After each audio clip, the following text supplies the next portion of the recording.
Hey everyone, welcome back to another 2-Minute Tuesday episode of Prairie Real Estate, where we talk about one topic in 2 minutes or less. Today, we're going to teach you how to buy a house in Canada with 0% down. Let's put 2 minutes on the clock right now and get into it.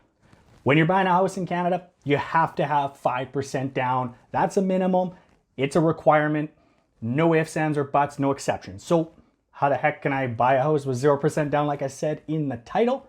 Well, what you would have to do is borrow that down payment from, say, a line of credit or a credit card. Now, that debt you've taken on to borrow that down payment now counts against you in your mortgage qualification. So you have to qualify with the debt of the borrowed down payment and what your mortgage payment amount is going to be. So it makes your qualification much harder.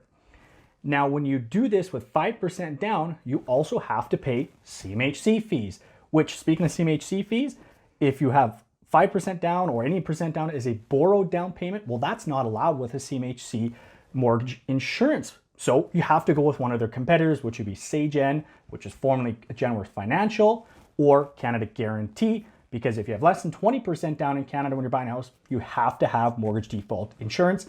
And if you have a borrowed down payment, you can't go with CMHC. Now, this poses a problem though, if you have issues with your job or something changes in the market, because you have borrowed the entire purchase amount, or in most cases, you'll have borrowed 104% because you put 5% down and then you had CMHC fees on top of that. So you have a 104% mortgage, you got negative equity in that house, makes it very challenging to sell. To do this, you also need to make sure you've got great job history, job security, and a really good credit score and history, because this is an exception to the rule to get this borrowed down payment. It's not something you will see very often. I have rarely seen borrowed down payments get approved.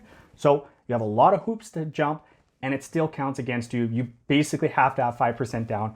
It's probably better for you to save a little more money and make sure you have 5% down than to borrow the down payment. Hey everyone, thanks for watching another 2-Minute Tuesday. You want to check another one of these out? Right here, another 2-Minute Tuesday video coming up just for you.